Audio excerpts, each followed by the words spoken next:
lan ngeen ma mën a wax léegi ci xale yi nga xam ne am nañ succès ñu ngi def ay appel vidéo génne seen awra lan ngeen ma mën a wax ci ngóor ci yeneen ak yeneen.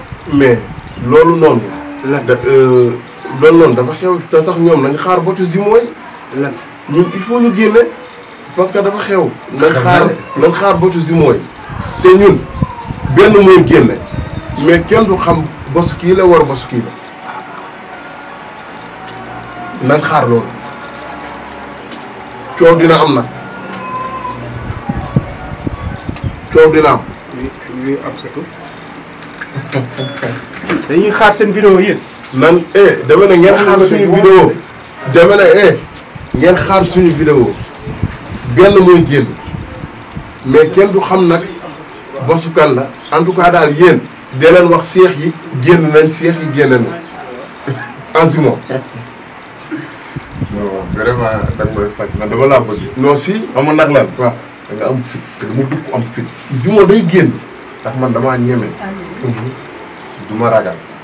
déggoo ma de. kon yéen pare ngeen pour génne seen vidéo yéen. comme Ngor ak doo bëggee léegi ñu génne ko ci plateau am nañ fit. waaw mais yéen man da ngeen ma bëgg a jaaxal wala. génne vidéo yoo xam ne ay lomotif la yoo xam ne pratiquement yéenay def ay appel vidéo ak jigéen ñi mun ngeen ko def. dafa xew dinañ génne suñu bos mais benn mooy génn ñaar yëpp du génn. xaar leen ko mais loolu si jublu. mais xam nga lu xew da nga siy nekk ndax dafa xew mi ngi noonu. mais lu xew te baaxul daganul l'islam santaanu ko te murit tamit santaanu ko.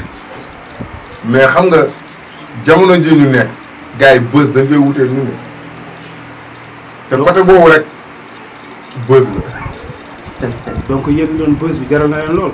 non bës bi yow jaral na loolu ëpp loolu waay. mais yéen loolu est-ce que du défaut de communication parce que bës boo xam ne après da lay rattraper pendant des années aussi tamit est-ce que loolu aussi tamit du erreur de communication après. non déedéet. waay yow wuy ma Fall. déggoo lu ma la wax.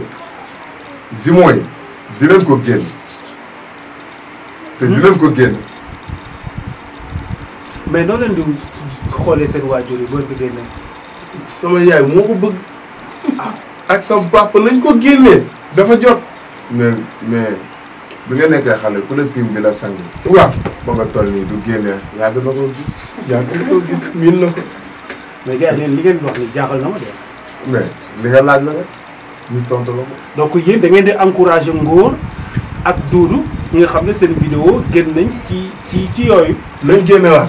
mais booy génnewaat leen foo leen ne génnewaat leen. génnewaat leen. donc yéen porte de voix yi ngeen di wax ak sensibilisation bi ngeen di wax ak image bi ngeen di wax est-ce que méngoo na ak image bi ngeen bëgg a joxe. mais lu nekk ak lu mu laaj tey émission bi moo laaj li moo tax ñu waxee nii. mais est-ce que loolu leen di encourager la pour nit ñi di ko def la wala. non. mais ñun waxuñu nit ñi. ba léegi tudduñu tur. Zimo yi jeexal na wax ñun dinañ ko gérer ñun la. mais am na ñu leen topp am na ñu leen di suivre ay xale ay mag ay mère ay pa ay kilifa naka ngeen mën a jëlee seen awra bëgg ko exposé ba pare ne buzz moo tax ngeen bëgg ko def. non loolu tojal la. mais dañuy tojal cat bi dafa bari sonal ñu lool nañ ko tojal rek. loolu tojal la rek.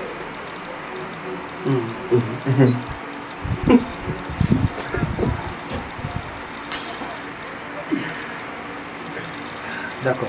ok.